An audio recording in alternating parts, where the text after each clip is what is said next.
The sound hits you first. Church bells ringing from hundreds of towers, merchants shouting in Greek, Arabic, Russian, Latin, cartwheels grinding on stone, the smell of fresh bread mixing with incense and salt air from the sea. This is Constantinople in the year 1000, the largest city in Europe, the richest city in the Christian world. And it's not even close. Where you see Istanbul today, with 15 million people spread across both continents, stand in the year 1000, and you're looking at something no Western European city will match for 800 years. The year is 1000 AD. The Byzantine Empire controls this city.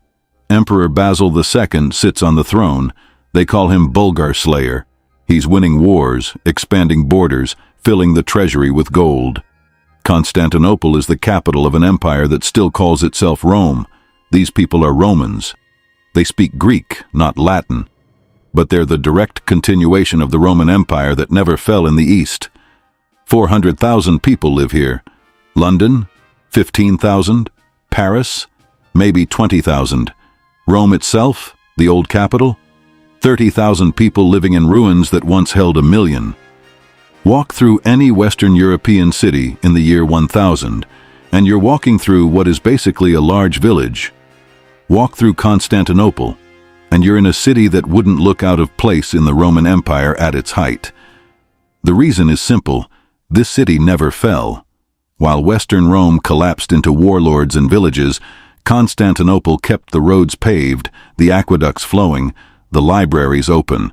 That's what makes Constantinople unique. It's not just a medieval city, it's a living Roman city that happens to exist in the Middle Ages. Every morning, water flows into the city through 11 major aqueducts. It fills hundreds of public fountains. Cisterns beneath the streets hold millions of gallons in reserve. At night, city workers light oil lamps along the major streets. Street lighting. In the year 1000, Western Europe won't have this for another 8 centuries. Now walk toward the center of the city. That massive dome rising above everything else? That's Hagia Sophia, the Church of Holy Wisdom, the largest building in the Christian world. Step inside. The dome seems to float above you, suspended by 40 windows that pour light into the interior. Gold mosaics cover 10 acres of ceiling and walls. This building is over 400 years old in the year 1000. It will stand for another 1,000 years to today. Walk into modern Hagia Sophia, and you're still walking through Byzantine history. Leave the church and head to the markets. Constantinople sits at the crossroads of 2 continents, Europe and Asia, the Black Sea and the Mediterranean. Every trade route runs through here. Merchants from Baghdad bring spices and silk. Vikings from Kiev bring amber and slaves. Venetians and Genoese bring European goods. All of them pay taxes to the Byzantine Emperor. The Emperor controls the economy carefully. Price limits on bread, state monopolies on silk production, purple dye reserved only for imperial use. Break these laws and you face harsh punishment. Walk through the residential districts and you see the reality beneath the grandeur. Most people live in multi-story apartment buildings called insulae. Crowded, wooden upper floors. Fire is a constant danger. Rich families live in different worlds. Stone mansions with interior courtyards, private wells and cisterns, servants and slaves, mosaics and marble. The gap between rich and poor is massive. What do people eat? The rich? Roasted meat, imported spices, fine wine from Greece. The poor? Bread, olive oil, beans, fish when they can afford it. Hunger is always close for half the population. Religion dominates everything. The emperor is God's representative on earth.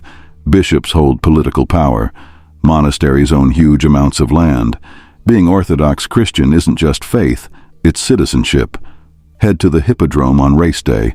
100,000 people pack the stands, blues versus greens. These aren't just racing teams, they're political factions. Riots have started here that toppled emperors. In 532, 60 years before our period, the blues and greens united against Emperor Justinian, the Nika riots. 30,000 people died in the Hippodrome. Half the city burned. The emperor almost fled before his wife stopped him. The emperor needs soldiers to keep order. The elite guards are called Varangians, Vikings from the north, Russ and Norse warriors. They carry massive Danish axes and swear loyalty only to the emperor himself. Why hire foreigners? Because they have no local ties, no faction loyalty, no family in Constantinople to pressure them. They're paid extremely well in gold. Their only allegiance is to the emperor who pays them. Walk past the imperial palace. You won't see inside. Massive walls surround hundreds of rooms, gardens, churches, baths. Thousands of servants and officials work here. This is the administrative heart of an empire. Education exists here on a scale Western Europe lost centuries ago. Schools teach Greek, rhetoric, mathematics, theology. The University of Constantinople trains lawyers and administrators. Literacy rates? Higher than most of Europe until the Renaissance. The city has libraries, thousands of manuscripts, Greek philosophy, Roman law, Christian theology, medical texts. Scribes copy books by hand. This is how ancient knowledge survives. Constantinople preserves what the West forgot. Law and justice operate through Byzantine bureaucracy. Courts hear cases. Judges trained in Roman law make rulings. Harsh punishments, blinding for treason, amputation for theft. But there are actual legal proceedings, not just arbitrary violence. Disease is everywhere. Plague outbreaks still occur. Smallpox, dysentery, life expectancy. Maybe 40 years if you're lucky. Infant mortality is brutal. Half of children don't see their 5th birthday.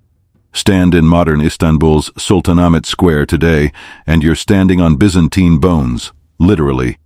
Beneath your feet lie the foundations of the Hippodrome, the Forums, the Great Palace. Layers of history compressed into earth. Entertainment for the masses isn't just chariot racing, public executions, theater performances, religious festivals with processions through the streets. The emperor appearing in public is itself entertainment. Spectacle and power combined. Look at the money. Byzantine gold numismata, the dollar of the medieval world. Everyone from Baghdad to London accepts these coins. They maintain the same weight and purity for 7 centuries. Financial stability that won't be matched again until modern times. Trade routes matter more than armies. Silk Road caravans arrive from China, spice routes from India, amber routes from the Baltic, fur routes from Russia. Constantinople doesn't just control territory, it controls the flow of goods between worlds. Women's lives depend on their class.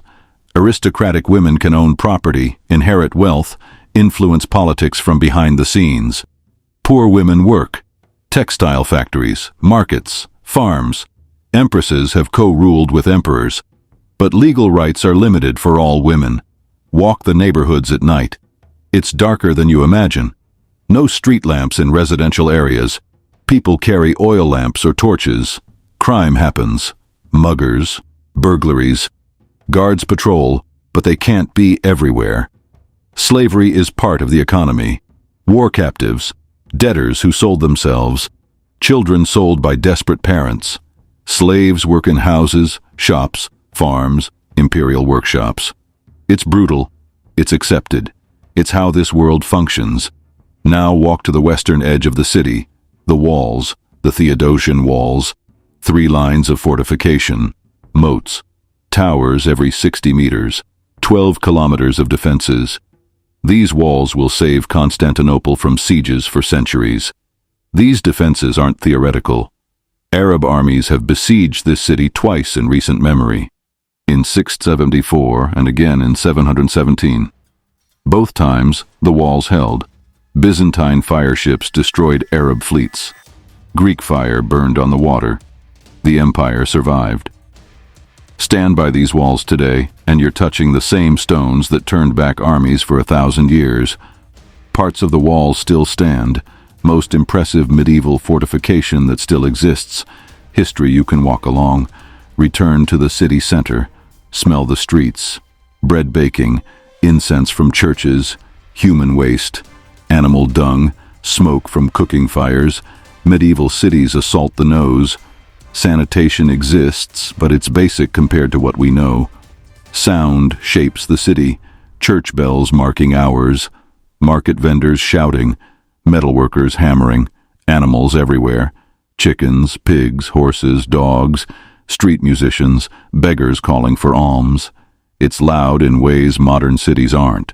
The empire is changing even now in the year 1000. Basil II is at the height of his power, but cracks are forming, the military aristocracy growing too powerful, land being concentrated in fewer hands, problems that will weaken the empire in coming centuries. But in the year 1000, Constantinople still dominates. Venice? A vassal paying tribute. The Italian cities? Byzantine trade partners who need Constantinople more than Constantinople needs them. The Holy Roman Empire in the West? A barbarian kingdom compared to this. Walk through the Jewish quarter. Synagogues exist. Jewish merchants trade freely.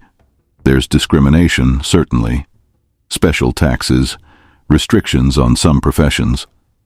But Constantinople allows religious minorities in ways Western Europe doesn't. Pragmatism over purity. Technology from multiple civilizations converges here. Arab mathematics and astronomy, Persian irrigation techniques, Chinese silk production secrets, Greek philosophy and science, Roman engineering, all mixing in this single city. Innovation through cultural collision. The food markets show this diversity. Spices from India, dates from Baghdad, wine from Greece, grain from Egypt, fish from the Black Sea, honey from Anatolia. The rich eat from everywhere. The poor eat what's local and cheap. Look at the crafts. Goldsmiths creating jewelry with techniques that won't be matched for centuries. Mosaicists cutting tiny glass pieces and setting them in perfect patterns. Icon painters mixing pigments from minerals. Craftsmen whose skills require years of apprenticeship. Children play the same games children always play. Dice games, knucklebones, hoops, dolls. But most children work. 7 years old and you're learning your father's trade or helping your mother. Childhood as we know it doesn't exist for most. Stand in the Hagia Sophia today and Byzantine emperors stood exactly where you stand. The marble floor you walk on? Byzantine feet walked there. The columns you see? Justinian's workers quarried them. This building connects you directly to the year 1000. Medicine in Constantinople follows Greek theories. 4 humors: blood, phlegm, yellow bile, black bile. Doctors believe disease comes from imbalance. Treatments? Bloodletting, herbal remedies, prayer. Some work, most don't. But they're trying with the knowledge they have. Music fills the city. Byzantine chant in churches. Street musicians with lyres and flutes. Drinking songs in taverns. Wedding celebrations with drums and dancing. Music is everywhere, but it's completely different from what we know. No harmony, different scales, strange to modern ears. Family structure is rigid. Father holds absolute authority. Women manage households, but men make final decisions. Extended families live together. 3 generations in one house. Marriage is business and family alliance. Love exists, but it's not the primary factor. Death is constant and visible. Funerals process through streets regularly. Infant graves in every cemetery. People die young from disease, childbirth, accidents, violence. Grief is everywhere, but life continues around it. You learn to live with death as a neighbor, yet people find joy. Feast days, family celebrations, wine drinking, storytelling, watching the races, simple pleasures in a hard world. Humans adapt, they laugh, they love, they hope for better. That never changes across time. Time passes differently here. No clocks. Church bells mark hours, but imprecisely. Work follows sun and season, not schedule. People measure time by saints' days and festivals, imperial reigns, before and after major events. Linear time is less important than cyclical time. Information travels slowly. A letter from Rome takes weeks. News from the eastern frontier takes longer. Rumors spread faster than facts. Most people never travel more than 20 miles from where they're born. The world is enormous and mostly unknown. Superstition and science coexist.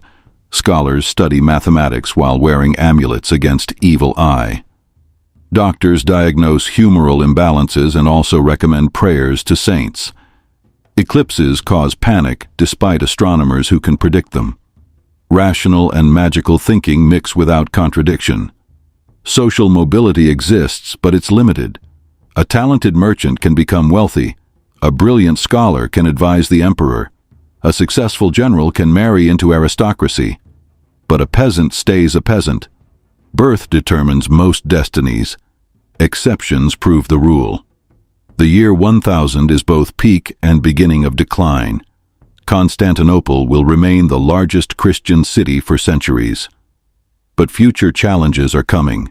Crusaders, Seljuk Turks, internal decay. The city that seems eternal will eventually fall. But not yet. Not for another 450 years. For now, in the year 1000, this is the greatest city in the Christian world, the richest, the largest, the most sophisticated. Stand here and you're standing at the peak of medieval civilization. Everything else is smaller, poorer, darker. What happened to this Constantinople?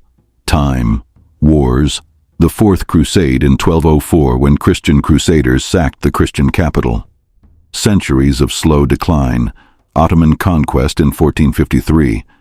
The Byzantine Empire that seemed eternal ended, but the city survived. It always survives. Walk through Istanbul today and Constantinople is still there.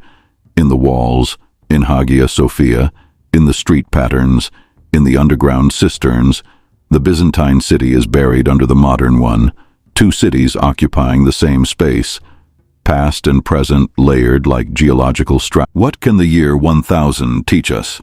That civilization is fragile, that knowledge can be lost and must be actively preserved, that cities are built on trade and culture, not just military might, that what seems eternal can fall, that what falls can rise again in different form.